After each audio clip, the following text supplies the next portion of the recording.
کیا وہ اہم سبق تھا، کیا وہ اہم مقصد تھا جس مقصد کو حاصل کرنے کے لیے ہمارے بڑوں نے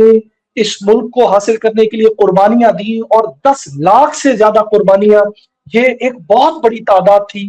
اور پھر آج کی نوجوان نسل کو اس مقصد کو یاد رکھنے کے لیے کیا کرنا چاہیے؟ آپ اپنے خوبصورت خیالات سے مستفید فرمائیں۔ میں سب سے پہلے تو درسقرآن.com کا شکر گزار ہوں کہ انہوں نے ہمیشہ کی طرح اس مرتبہ بھی یوم آزادی کے موقع پر 14 اگست کے موقع پر یہ لائیو ٹرانسمیشن کا اہتمام کیا، اور اس کے علاوہ بھی مختلف موضوعات کے اوپر یہ حضرات اجتماع بلاتے رہتے، اور ملک کے اور بیرون ملک کے چیدہ علماء کرام کو اور مختلف فیلڈ کے حضرات کو یہ حضرات اپنے پروگرام میں شامل کرتے ہیں۔ آپ نے جو سوال کیا، یقیناً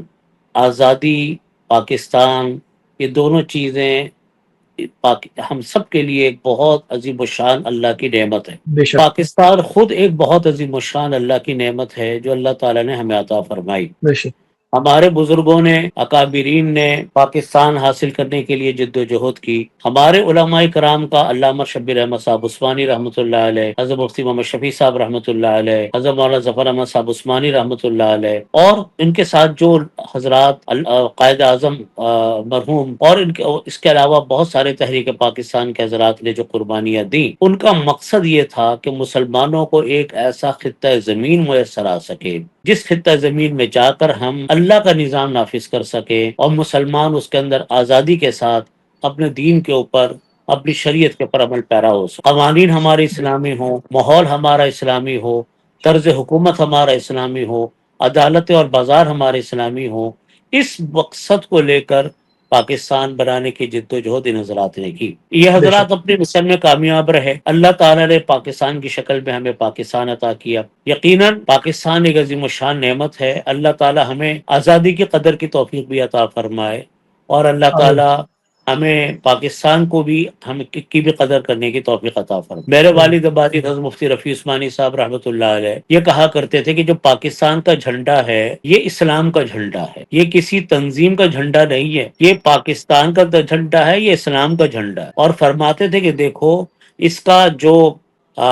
جو جھنڈے کا جو سبز رنگ ہے یہ روز اقدس علیہ صلاۃ والسلام کے رنگ کے مشابہ ہے، اور یہ جو چاند ستارہ ہے، یہ چاند ستارہ پوری دنیا کی علامت ہے۔ اس کا مطلب یہ ہے کہ روز اقدس کے سائے میں ہم لوگ، یہ جو چاند ستارہ ہے پوری دنیا کے لوگ ہیں، یہ اس کے سائے کے اندر ہم آگے بڑھ رہے ہیں۔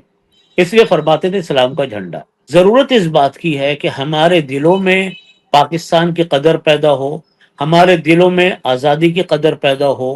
اور ہم نے جو اللہ سے وعدہ کیا تھا پاکستان بناتے وقت کہ یا اللہ اس سرزمین کے اوپر ہم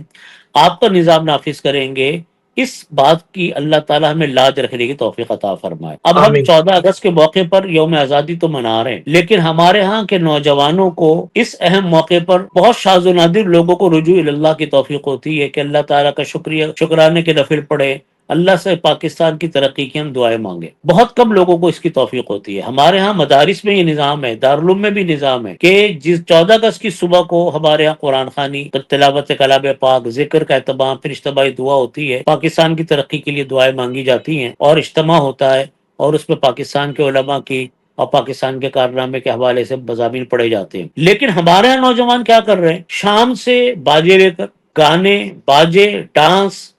اور جناب چھچوری حرکتیں، ون ویل بائک چلاتے ہیں، کیا کیا نہیں ہو رہا ہمارے یہاں۔ ہم لوگ کہتے ہیں محب وطن، محب وطن کہتے کس کو ہے؟ میں یہ مسئلہ بحث کرنا چاہتا ہوں، میری آواز دوسروں تک اللہ کرے پہنچے۔ آج پاکستان بنانے والے تو تقریباً دنیا سے جا چکے، شاید ہی کوئی آدمی ایسا ہوگا جو تحریک پاکستان میں شامل ہو، لیکن اب پاکستان کو نقصان پہنچانے والوں کی ایک بڑی بھاری تعداد، کوئی گالیاں دے رہا ہے، کوئی غیر قانونی کام کر رہا ہے، کوئی کرپشن کر رہا ہے، کوئی جھوٹ کے ذریعے، کوئی تجارت میں دھوکے کے ذریعے، ہر طرز عمل سے نقصان، ہماری شخصیت کو کم، ہمارے ملک کو زیادہ ہو رہا ہے۔ ہم یہ محب وطن ہونے کا یہ مطلب ہے کہ ہم حقیقی معنوں میں محب وطن بنے، اور اپنے نوجوانوں کو ہم اس بات کی تعلیم دیں کہ پاکستان دھوکے بازی سے ترقی نہیں کرے گا، پاکستان جھوٹ سے ترقی نہیں کرے گا، پاکستان کرپشن سے ترقی نہیں کرے گا۔ اگر ہمیں ترقی چاہیے تو محنت سے ہوگی، ہم اپنے حصے کی محنت کریں، پاکستان کی عظمت ہمارے دلوں میں ہو، ہمارے عمل میں ہو، جھوٹ، دھوکہ اور طرح طرح کے کرائم و جرائم سے ہماری قوم بچے۔ تو مجھے اللہ کی ذات سے امید ہے کہ کہ ہم پاکستان کو ایک بہتر رخ پر لا سکتے ہیں۔ سوشل میڈیا پر سب سے قدیم اور سب سے ریلائبل برانڈ درسقرآن.com